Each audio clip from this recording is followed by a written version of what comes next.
So we're going to continue other types of assets, and we're going to look at two intangible asset examples. So we have a gallery that has purchased the copyright on a painting for $418,000 on January 1st. The copyright has 10 years left of it, after which the copyright will expire and anyone can make prints. The company plans to sell prints for 11 years. So we want to record entries about the purchase of the copyright and the annual amortization expense on December 31st. So on January 1, we purchased a copyright and we paid cash. So the copyright cost us $418,000. So that is the purchase of the copyright. So now we have on December 31, we have our amortization expense and the accumulated amortization.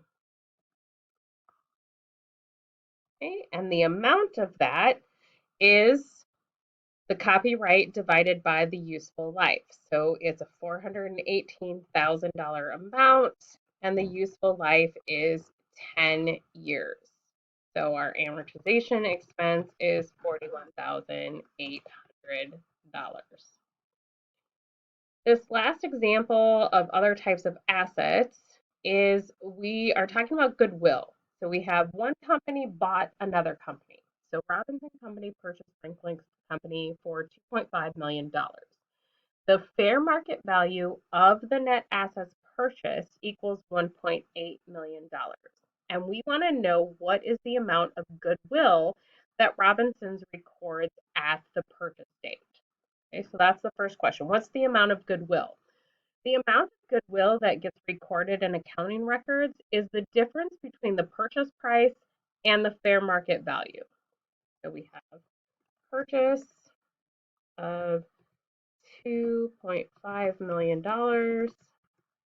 and we have value of $1.8 million.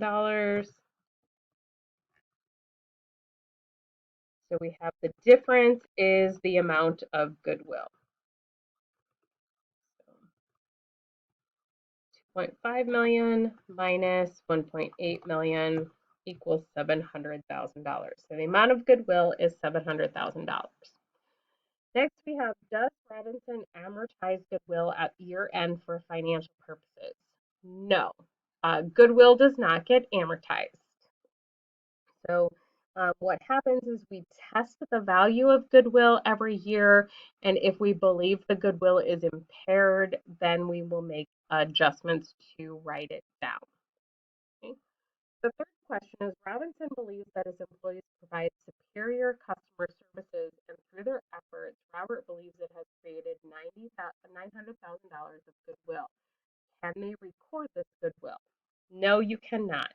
Goodwill is only recorded when one company purchases another. It's not recorded when a company creates value through employees. Okay. In this last example, we're going to talk about revising depreciation when we make changes to the useful life. So we have these various transactions here, and we're going to prepare journal entries to record these events. So first, on January 1st, we paid $20,000 or $20,515 plus $1,485 in sales tax for a new delivery truck estimated to have a 5-year useful life and a $2,000 salvage value. Okay, so we want to record that purchase. January 1, we purchased a truck for cash. The value of that truck is $20,515 plus $1,485 in sales tax for $22,000.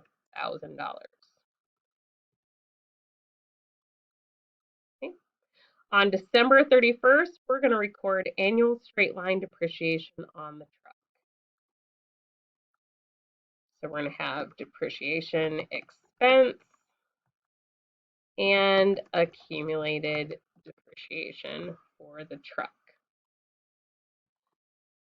So that amount is the value of the truck, $22,000, minus the $2,000 salvage value divided by 5. 22,000 minus 2,000 divided by 5, or $4,000. We have annual depreciation of $4,000.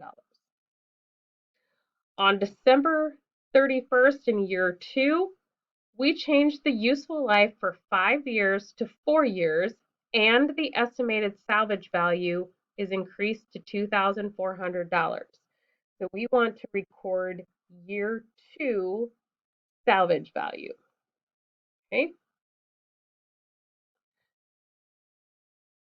So we need to do some calculations first.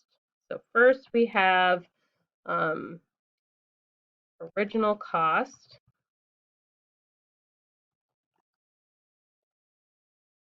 of $22,000. And we have accumulated depreciation of $4,000.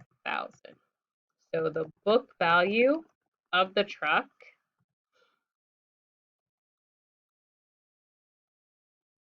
is $18,000. So we have revised salvage value of $2,400. So and we have a revised useful life of 4 years. And we've already taken 1 year. So now we're going to depreciate the rest of this over 3 years. So we're going to take 18,000 minus 2,400.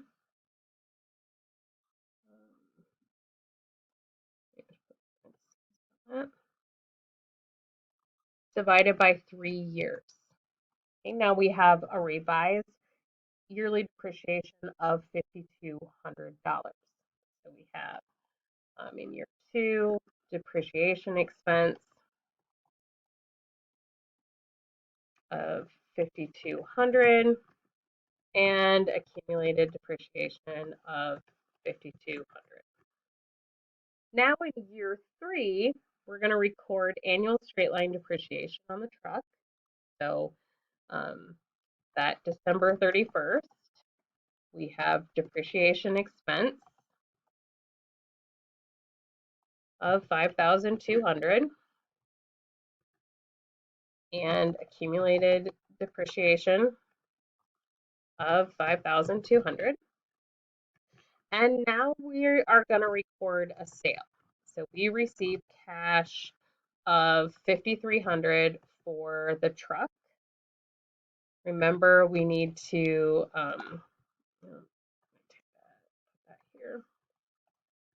When we sell a truck or dispose of it, we need to remove the accumulated depreciation and the cost of that truck from our records. So we have accumulated depreciation. We have 2 years at $5,200, and then we have our $4,000.